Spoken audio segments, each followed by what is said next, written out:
Bonjour et bienvenue dans cette vidéo découverte où nous allons parler VT-Park, avec en particularité la nouveauté. Pour rappel, VT-Park, nous sommes sur une borne, donc 2 points de charge simultanés, soit 2 points de charge 7 kg ou 2 points de charge 22 kg. Ce qui change au niveau de cette borne cette année, c'est la communication en OCPP 1.6 JSON. Avec aussi une nouveauté, puisqu'on va intégrer aussi un paramétrage par un serveur web. Tout en gardant l'avantage de la VT-Park, puisqu'elle reste toujours en acier inoxydable et elle dispose toujours des compteurs MID intégrés.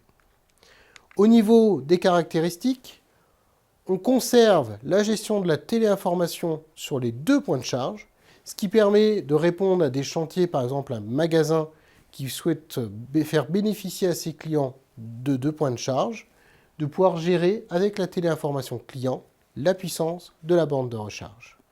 Et au niveau accessoire, on reste sur les REOS permettant d'avoir une descente propre des câbles dans le cas d'une pose au mur, les pieds où on peut intégrer le coffret directement dans le pied, et bien sûr les badges accessoires. Maintenant, nous allons découvrir la borne de recharge. Déjà, chose qui est très importante, c'est le carton. Puisque le carton dispose d'une ouverture ici, permettant d'ouvrir tout le tour de la borne,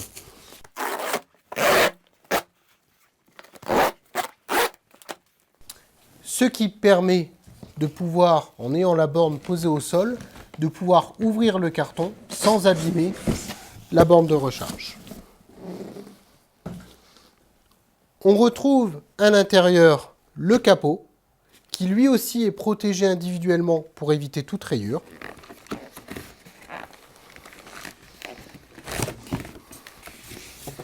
Et à l'arrière du capot, 2 cartons contenant les accessoires liés à la borne, comme la notice et les différents accessoires.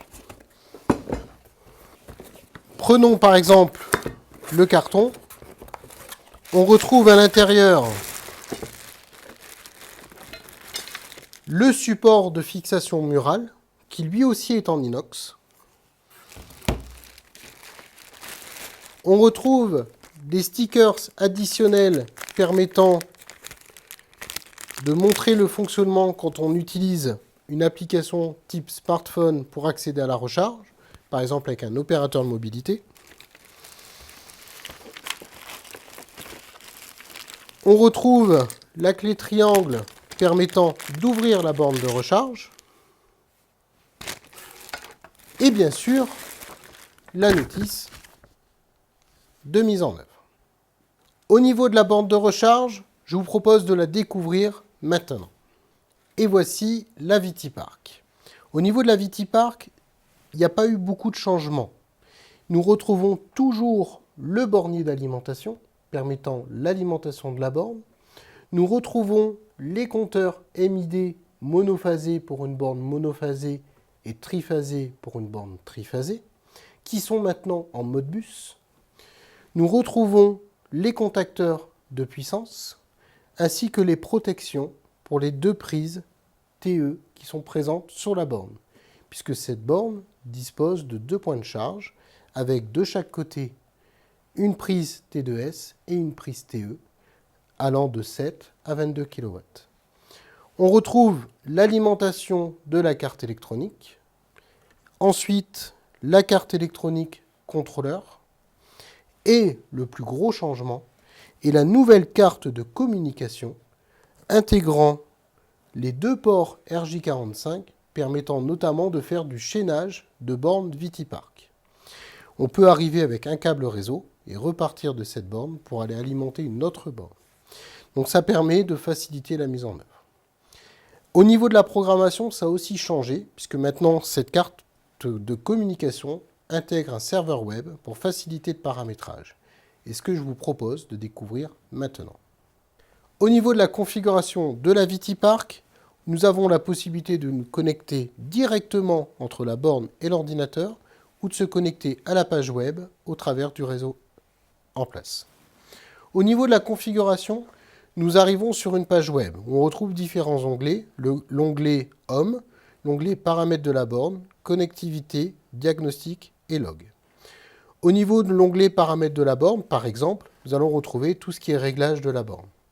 Nous allons pouvoir régler notamment tout ce qui est-ce que la borne est à accès RFID ou pas, et aussi l'ensemble des paramètres liés à la borne de recharge, c'est-à-dire la puissance maximale et le fonctionnement propre de la borne de recharge. Au niveau de la configuration, il suffit simplement de suivre l'ensemble des fenêtres qu'on a ici à l'écran et la configuration va se réaliser. Si vous avez une configuration identique sur d'autres bornes de charge, vous avez toujours la possibilité d'importer une configuration. Voilà pour cette vidéo découverte de la VT Park avec sa mise à jour et je vous dis à bientôt pour une prochaine vidéo.